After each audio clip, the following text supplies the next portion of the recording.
Buenos días, xenomórficos. Semana realmente convulsa para la franquicia. Se suele decir que qué poco dura la alegría en la casa del pobre, y en este caso, la casa del pobre no es otra que la franquicia de Alien.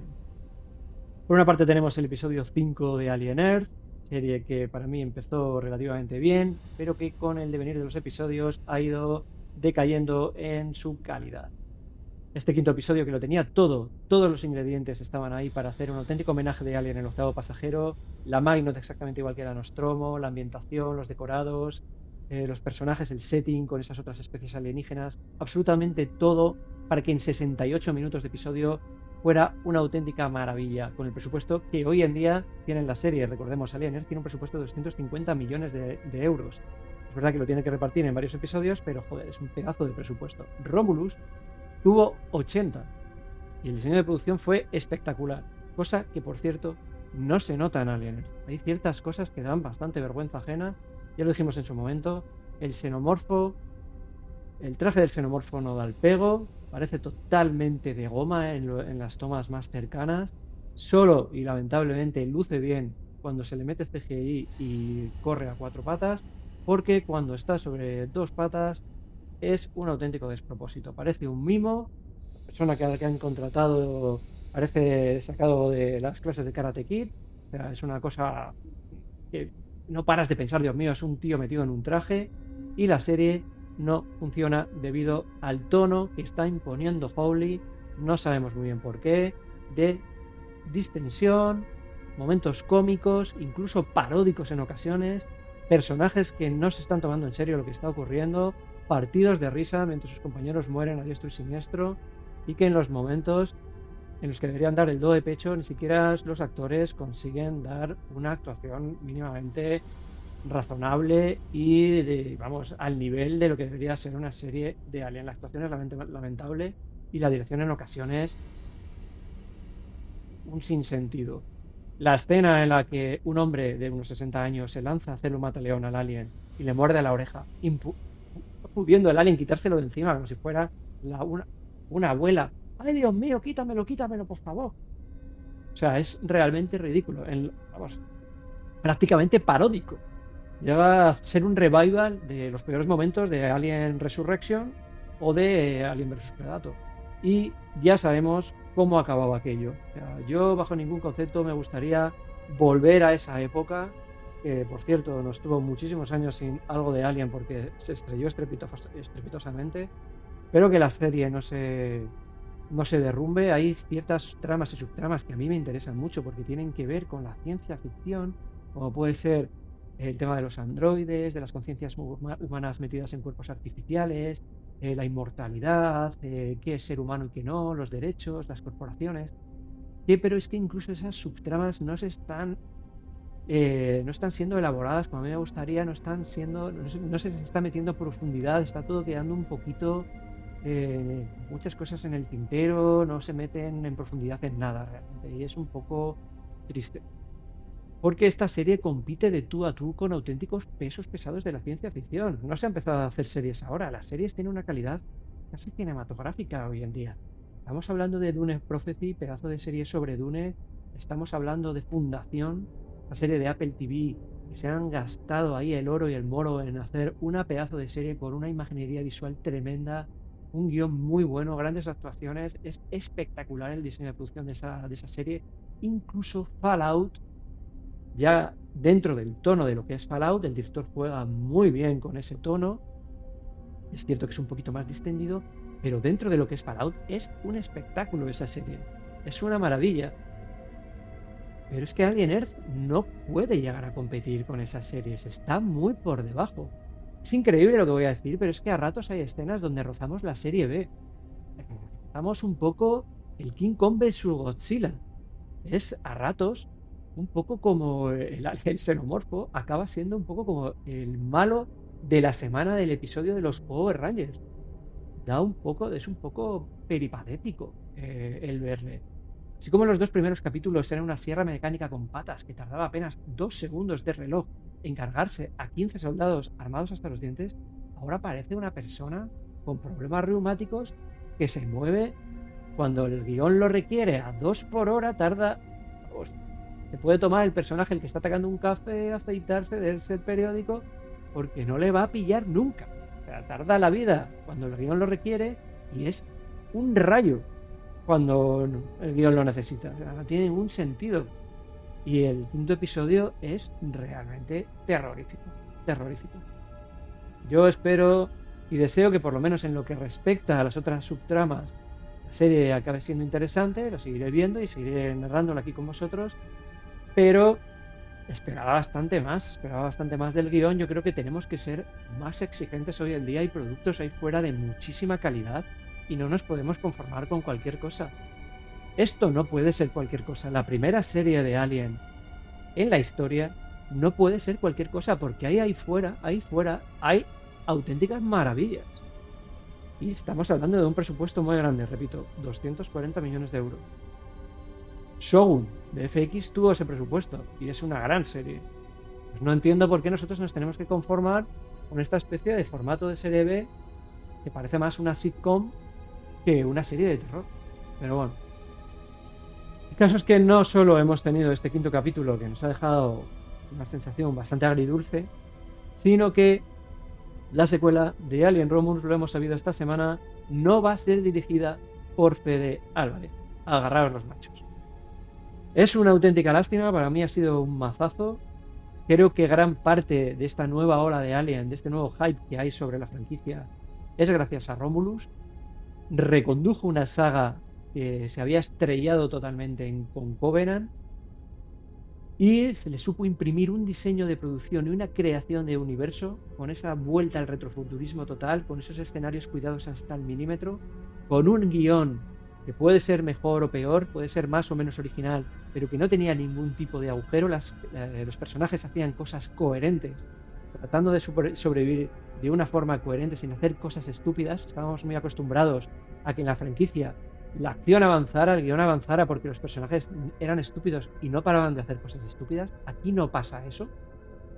Y el Alien estaba tratado con respeto y de una forma, ya digo, con un diseño de producción donde Fede supo trabajar con esos 80 millones de euros, una cantidad muy pequeña, y hacer mucho más con menos. Se rodeó de un gran equipo y de su buen hacer como director y nos entregó una película donde realmente te sientes dentro de ese universo, te lo crees, cosa que no pasa, por ejemplo, con Alien Earth. Yo no me creo ese universo.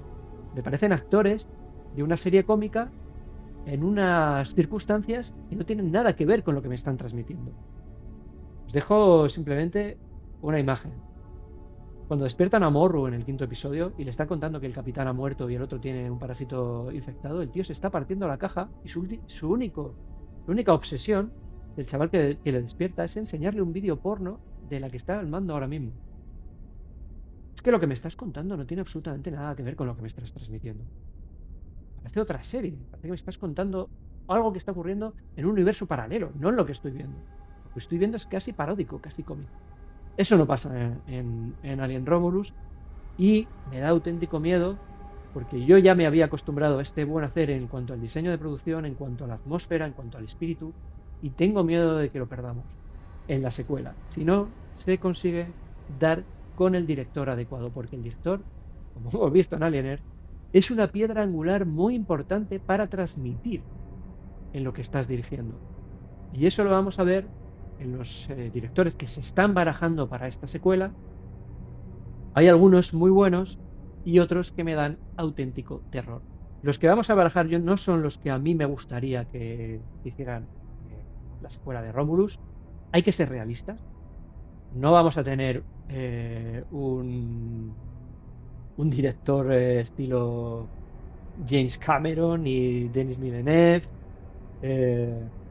Eso no va a ocurrir. Vamos a tener directores probablemente noveles o que han hecho una primera ópera prima buena y seguramente que estén relacionados con la productora, es decir, o bien con Disney o bien con la Fox, porque seguramente tiren de lo que tienen en casa, lógicamente, salvo que se les cruce el cable y yo qué sé, acaben queriendo gastarse un auténtico pastizal, pero lo dudo mucho, porque yo creo que la secuela de Romulus va a tener un budget un poquito mayor que Romulus, seguramente ande por encima de los 100 millones de dólares, pero no se van a gastar un pastizal en contratar a un director de mucho renombre. no les hace falta, porque hay por ahí figuras que lo harían bastante bien. Y además, y esto lo tengo que decir, no está todo perdido, ¿vale? Fede Álvarez sigue muy, muy vinculado con la película. Voy a explicaros lo que yo creo que ha ocurrido porque han pasado, bueno, se están comentando una noticia que ha surgido evidentemente al calor de esta notición de que Fede Álvarez se bajaba un poco del carro de la dirección, y es que el periodista Jeff Snyder, conocido por sacar noticias hiperbólicas y bastante alejadas de la realidad para intentar atraer a gente a su cuenta de Twitter o de Instagram, ha dicho que es que le han despedido. Esto es un auténtico sinsentido, decía que era por discrepancias artísticas con Ridley Scott. No tiene ningún sentido, ¿de acuerdo? Cuando te despiden de un sitio, tú no acabas siendo el guionista y coproductor de eso. Eso es una ida de olla auténtica. Fede Álvarez ahora mismo es la persona más importante de la película. No solo ha escrito el guión, sino que encima la coproduce con Ridley Scott. ¿De acuerdo? O sea, ahora mismo no hay nadie más involucrado que él en la película. Contratarán, buscarán juntos un director, pero Fede sigue muy metido. O sea, esa película va a gritar Fede Álvarez por los 4 costados, porque el guión es suyo, junto con Rodos Aguayes, que es la persona de confianza con la que ha escrito todos sus guiones, y mete dinero. Es decir, produce, luego tiene capacidad de decisión para ver qué se hace o qué no en ciertas circunstancias. De hecho, su frase textual es: yo, junto a Ridley, que es el otro coproductor, vamos a buscar un director. Fijaros que aquí no está hablando de que la Disney la va a buscar ni la Fox, no. Ellos dos van a buscar un director. Vamos a ver. Esto no tiene nada que ver con Alien Earth, ni tiene nada que ver con que Fede Álvarez quisiera meter a David y Ridley Scott no quisiera. Fijaros que Ridley Scott también forma parte de la producción de Alien Earth y no ha hecho ni una sola entrevista, ni un solo question and answers de estas que se suelen hacer con, estáis viendo en estas imágenes, de Fede con Ridley, con Noah Hawley. No quiere saber absolutamente nada de Alien Earth. Y sin embargo en Romulus lo hizo. Se prestó a este tipo de entrevistas, le gusta Romulus, le gusta lo que Fede hizo, le gusta su estilo. Es decir, no le han despedido por esto, ni le han despedido. Esto es una auténtica ida de olla de una persona, Jeff Snyder, que es otra de las noticias que sacó hace un par de meses, es que a Fede Álvarez se le había metido en la cabeza meter un Predator en la secuela de Romulus. Como podéis ver, no tiene ningún sentido. En ningún momento quiso meter ningún Predator, ni nada por el estilo. Ni la ha expulsado por eso, ni nada. Es que no. O sea, la noticia se cae por su propio peso. ¿Qué es lo que ha ocurrido? Bien, lo que ha ocurrido, esto puede, oye, cada uno puede juzgarlo y si le parece bien o le parece mal, pero esto es, a mi modo de ver, qué es lo que ha ocurrido. Fede avisó en su momento, cuando se estrenó Romulus, empezó a tener muy buena acogida, no paraban de hacerles entrevistas y tal. Bueno, y él decía que lo que esperaba, que es lo que hace siempre, es que después de esta película iba a hacer, junto con Rodos Aguayes, una película en la que ambos estuvieran metidos hasta el tuétano. Uno de sus productos originales, como No Respires, etcétera, etcétera. Que era una cosa que tenían en la recámara ya desde hacía muchísimo tiempo, y como les habían llamado para Evil Dead y para ahora lo de Alien, pues no encontraban un momento en el cual entregarse a su propia creación, ¿no? A lo que ellos quieren sacar original. Hacer secuelas y estar metido en franquicias es fenomenal, sobre todo si las adoras, como es el caso de Fede, que se le nota. En el caso de Alien, él es súper fan tanto de Alien Isolation como de la franquicia Alien. Tiene un conocimiento brutal de todos los datos. Es un tío que es que además solo tienes que ver en la atmósfera y en la ambientación que le imprime a su película, cómo quiere al xenomorfo y cómo lo trata. Pues también tiene sus inquietudes artísticas. Es un director. Él también, pues como en el caso de No Respires, quiere sacar sus propios productos. Y esto lo venía barruntando y lo dijo en varios medios. Pero, como supimos hace tiempo, en el podcast de Marea Nocturna, allí comentó que es que la Fox, cuando él les dijo esto, le dijeron que por favor, Fede, quédate, te damos un cheque en blanco, haz lo que quieras, aumentamos el presupuesto, tú tienes más libertad creativa, que ya la tenía en Romulus, nunca se quejó de falta de libertad creativa, pero haznos lo que quieras, te necesitamos, has encauzado a la franquicia. Romulus fue un exitazo, 350 millones de recaudación con 80 de gastos, éxito absoluto, y al final se vio tan abrumado que dijo que sí, venga. Pero yo creo que en su fuero interno jamás pensó en dirigirla.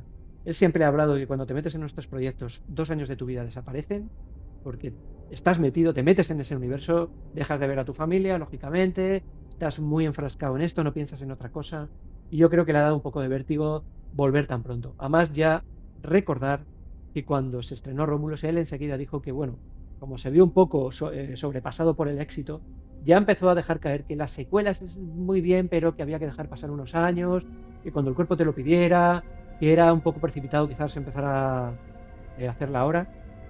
Esto es una cosa que, por cierto, siempre lo dijo Marc Balaguer, que el tema de hacerlo inmediatamente podía ser un poco contraproducente. Yo es verdad que, siendo eso cierto, creo que había que aprovechar el momentum. Esta revitalización de la franquicia, si me haces una secuela dentro de 7 años, no la vas a tener. No vas a tener toda esta ola de gente volcada con querer saber más de Alien. Pero yo creo que a Fede al final le ha pesado estas ganas de lanzarse a por sus propias cosas. No quiere ser un director de franquicias al final. Digamos, de ven aquí a hacerme esto una y otra vez. Bueno, no sé. Ha pensado en dar un paso no alejarse totalmente, sino dar un paso lateral al lado y decir, al fin y al cabo yo estoy metido en esto hasta el tuétano, voy a coproducir, el guión es totalmente mío, meto a un director que yo vea que es de confianza y que me va a gustar, al que asesoraré, sin ninguna duda, y a ver qué sale para adelante mientras yo no vuelco 2 años de mi vida en una preproducción, en un rodaje que suele ser estimulante de 6 a 9 meses, en una postproducción y otros meses, que son bastante largos, en promocionar la película y de entrevistas en entrevistas. Es que literalmente desapareces durante 2 años. Y yo creo que es eso lo que no quiere. O sea, cree que es el momento, ha tenido mucho éxito con Romulus y quiere sacar adelante sus propios proyectos. Muy bien. Dicho esto, ¿qué directores se están barajando? Cuando digo que se están barajando, no quiero decir que haya unos rumores en plan de es que se les está señalando porque alguien dijo que y entonces no. Esto es especulación pura y dura. A día de hoy no tenemos ni idea, solo que están buscando. Eso es lo que ha dicho Fede. Y por cierto, sus palabras están en una entrevista que se puede ver en vivo y en directo. Él no ha dicho simplemente me piro y me quedo como coproductor y guionista. Dio sus motivos, los que os he explicado. Dijo que creía que era el momento, porque es muy típico en la saga, además, que no le sorprenda a nadie. Dijo esto de hacer una película y que pase el siguiente, salvo Ridley, es cierto que nadie más lo ha hecho, nadie más ha repetido. Pero es cierto también que Fede Álvarez, después de Ridley Scott, es la persona más involucrada en la franquicia. Solo él ha escrito 2 películas, ha rodado una y ha producido otra. ¿De acuerdo? Después de Ridley Scott, Fede Álvarez se convierte en una de las personas más importantes de esta franquicia, más allá además de que su película haya sido todo un éxito. Bien, pues estos directores, que os voy a comentar ahora, tienen sus pros y tienen sus contras. El primero de ellos tendríamos a Gareth Edwards. Gareth Edwards, que ha hecho auténticos peliculones, aunque es cierto que hace tiempo. Road One, por ejemplo, creo que es 2017. Peliculón a mi modo de ver. Para mí fue el Star Wars de Nolan, por así decirlo. Lo bajó un poco de esa epopeya espacial de aventuras naif y lo trajo un poco a ese mundo grounded, a ese mundo un poco más de los bajos fondos de Star Wars, ¿no? Un poco más serio. Le dio ese toque y nos trajo a algo que yo siempre le agradeceré, esa escena de Vader siendo Vader. Es decir, no con las limitaciones que tenían en 1970, en 1980 las películas de Star Wars. Esa última escena que casa perfectamente además con el inicio de A New Hope, con Vader repartiendo estopa y dando auténtico terror, te lo agradeceré eternamente. Es un peliculón, como es un peliculón bastante reciente también de Creator. Es muy buena, es una película que tiene que ver con las inteligencias artificiales también, muy bien traída, bastante mejor que traído que lo de Noah Hawley con Alien Earth, por cierto. Os recomiendo mucho que la veáis. Es un tío al que le da muy bien las escenas de acción, que tiene una producción muy rollo Neil Druckmann y rollo James Cameron. Me gusta mucho cómo mide cada detalle, todo el tema tecnológico y demás. Y sabe lo que hace. Es un tío que sabe muy bien lo que hace. Me da muy buena espina, pero el pero de Gareth Edwards es que su última película ha sido un auténtico truñaco. Jurassic Park Rebirth es una mala, muy mala película. No es su guión, ¿de acuerdo? Yo creo que vino aquí a cobrar el cheque y eso es lo que me da miedo, porque no me gustaría que venga a la franquicia de Alien sin que le guste demasiado a cobrar el cheque.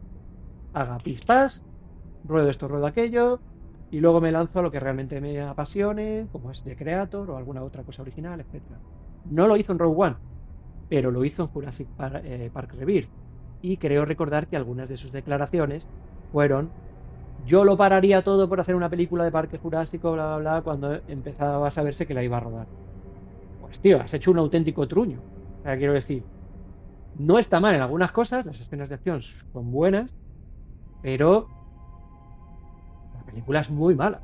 Hay cosas que son un sinsentido, las actuaciones son muy planas, los personajes están muy poco desarrollados, hay escenas que directamente no tienen sentido, como cuando están en la pared entrando en la cueva, lo que hace el pterodáctilo ese es un poco de conveniencia de guión absoluta, no ataca a quien tiene que atacar nunca.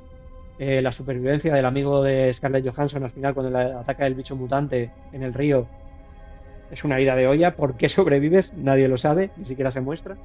No sé, hay cosas muy locas. Entonces tengo miedo. Tengo miedo porque a la franquicia me importa y porque aunque este tío ha demostrado tener solvencia para ciertas cosas, también me ha demostrado que cuando simplemente quiere recibir su cheque hace auténticos truñacos. Entonces ahí lo dejamos. Tiene sus pros y tiene sus contras. Otra persona, bueno, a ver, aparte, Gareth Edwards es un tío Disney, ¿de acuerdo?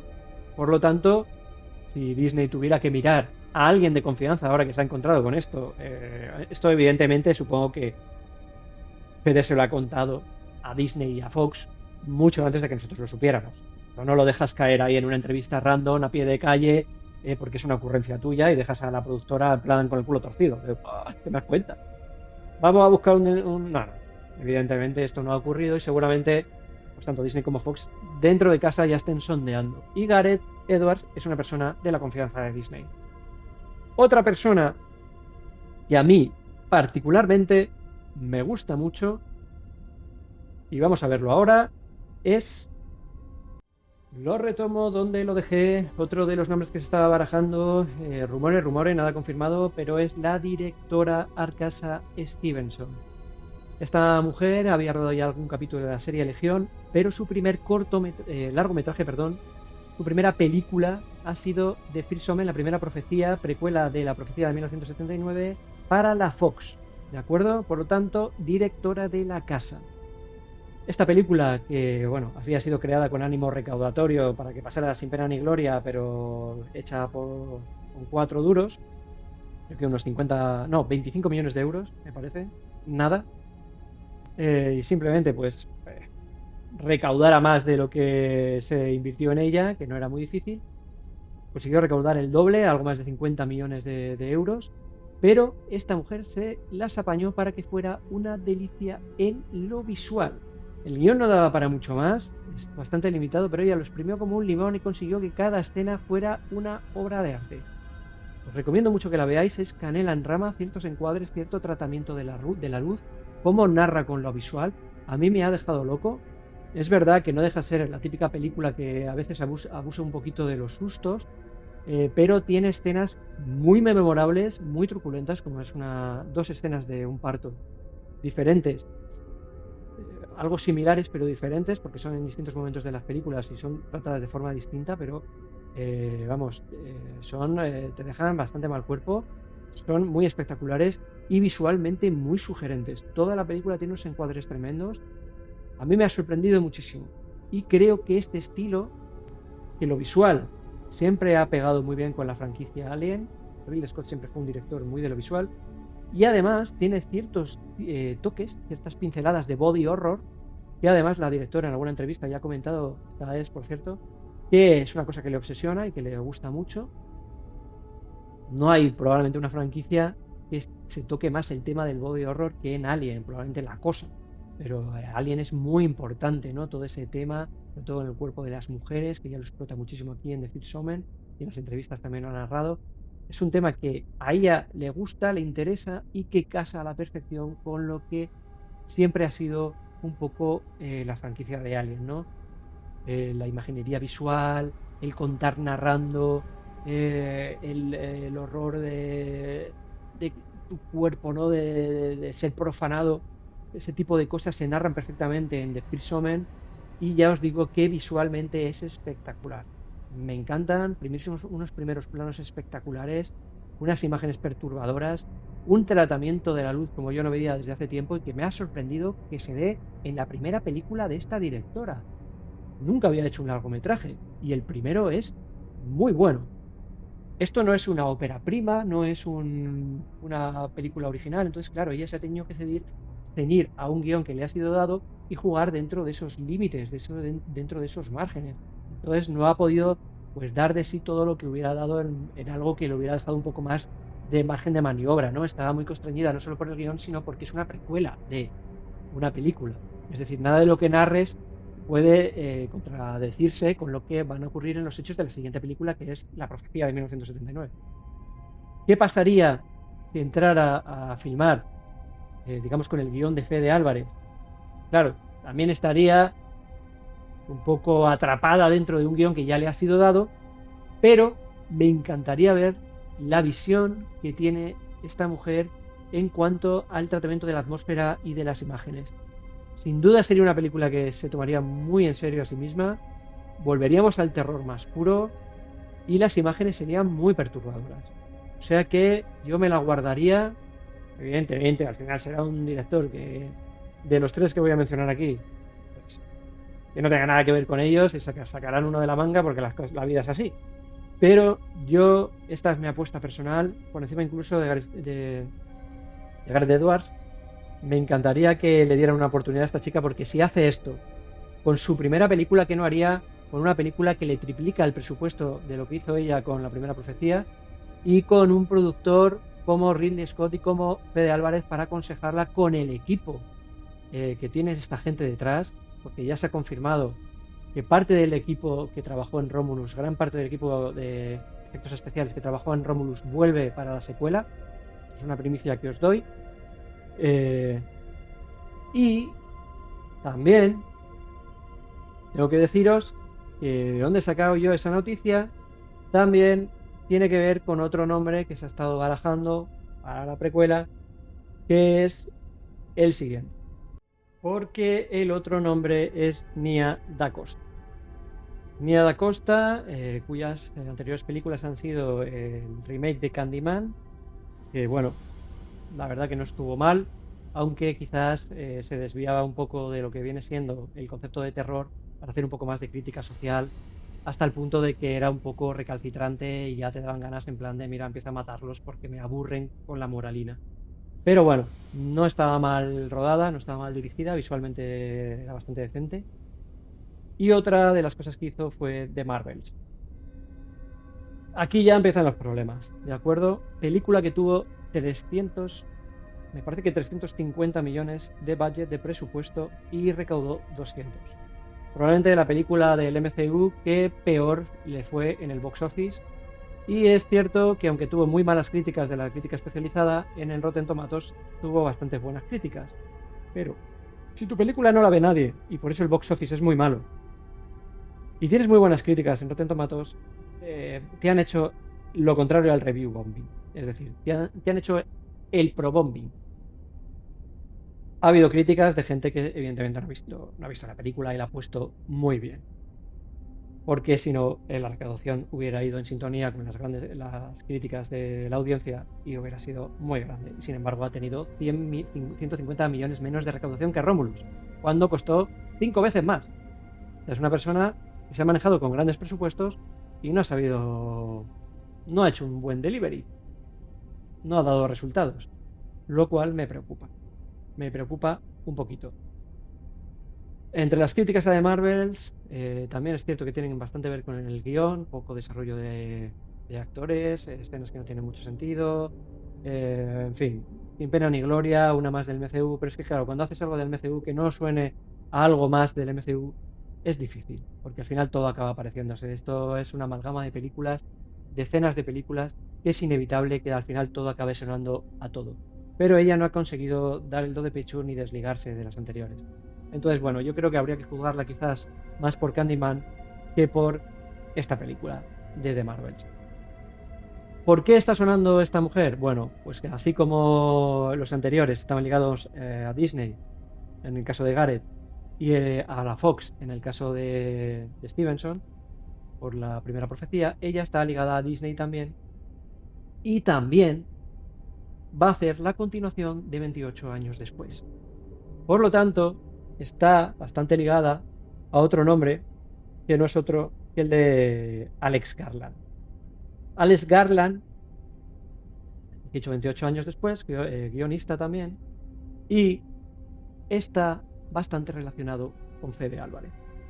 Garland y Fede son amigos e incluso uno de los rumores, no confirmado, pero uno de los rumores que ha habido es que Garland le echó un cable a Fede con el guión de Romulus, dándole algunos consejillos, algunas cosas que puedes colocar aquí y allí, etc. Por lo tanto, Cinia está involucrada en un proyecto que tenía que ver con Garland y Garland es muy amigo de Fede, pues entra dentro perfectamente de esta ecuación. De los tres que he dicho, es la que menos me atrae. Creo que no ha hecho nada realmente digno de mención. Estamos hablando de que Gareth ha hecho cosas tan espectaculares como Rogue One o The Creator, y de que en el caso de Arkasa Stevenson, su primera película es una delicia en lo visual y en cuanto a lo que tiene que ver con la dirección, ¿de acuerdo? O sea, en lo que tuvo ella que poder poner, no en el guión, pero en lo que pudo dar de sí, o sea, de salir de ella, lo dio todo y creó una mini obra maestra en cuanto al tratamiento de la iluminación, de los encuadres y del tratamiento de las imágenes y el de la narrar a través de las imágenes, ¿no? Entonces es una persona muy a tener en cuenta porque era su primera película. Venía a Costa, esta película no es su primera película, será su cuarta cuando acabe con lo de 28 años después. Y bueno, ni fu ni fa, ¿de acuerdo? Han confiado mucho en ella, le han dado películas de enormes presupuestos y en fin, ni mucho ni poco. Entonces, bueno, preferiría, pues no sé, que se arriesgaran un poquito más, ¿no? Y no simplemente fuera para hacer un poco de relleno, pues venga, se lo damos a esta mujer y que ya no sé, cumplió con The Marvels, cumplió con Candyman, pues que cumpla con esta y a correr. Pues hombre, me gustaría un poco más de cine de autor, como puede ser el de Gareth o como puede ser el de Stevenson. Pero bueno, esto es lo que se está barajando y es lo que hay. Bueno, gente, pues esto es lo que hay en cuanto a las últimas noticias de la secuela de Romulus. Sabremos más seguramente en las próximas semanas. Yo no creo que esto sea una búsqueda muy larga. Esperemos, por favor, que este movimiento de CD no acabe convirtiendo la secuela de Romulus en otro Production Hell, en otro infierno de producción como fue Alien 3, donde a partir de ahí los directores iban entrando y saliendo, el guión iba siendo cortado en trocitos, desmontado y vuelto a montar, hasta el punto de que cuando Fincher lo rodaba le iban entregando por fax los cambios en el guión que tenía que implementar esa misma mañana para las escenas que se van a rodar ese día. Era una locura. Yo espero que esto vaya mucho más sobre raíles. Hay dos muy buenos productores, Ridley Scott y Fede Álvarez. El guión ya está totalmente terminado y la idea es que la preproducción empiece a finales de este año. Quizás esto lo retrase un poco más. No me gustaría que esto ahuyentara a los actores principales que ya estaban confirmados, entre comillas. No estaban realmente confirmados, ¿vale? Pero David Johnson prácticamente se le escapó. No solo eso, sino que estaba muy próximo al tema de la preproducción. Él dijo rodaje, se equivocó, pero el tema de la preproducción iba a empezar en breves. Y si el río suena, es que agua lleva, si el actor te lo dices por algo. Pero es verdad que Kyle Spinney no ha dicho absolutamente nada todavía de la secuela de Romulus. Sabemos que está involucrada con el tema del ring y que seguramente tenga otros proyectos futuros que no se van a parar porque haya que buscar un director para Romulus. Así que espero que se pongan las pilas y que avancen a buen ritmo y en unas semanas ya nos puedan decir, oye, va a ser Zutanito o Menganita, y todos respiramos un poco y pues nada, nos pongamos a investigar sobre cuáles son los pros y los contras de este director nuevo y pues nada, debatamos, hablemos sobre ello, nos ilusionemos nuevamente y esperemos que dé lo mejor de sí mismo, de sí misma. Así que nada, chicos, os espero cuando haya novedades, no os preocupéis que os lo haré saber. Darle a la campanita y y también suscribiros si os ha gustado este vídeo, darle un buen like. He estado unos días ausentes porque he estado de vacaciones, como toda persona humana, pero volvemos otra vez a estar en la rueda de la rutina, aquí dando el callo, así que nada, os espero hasta un próximo vídeo aquí en vuestro canal de El Sobrino de Ripley. Sed felices.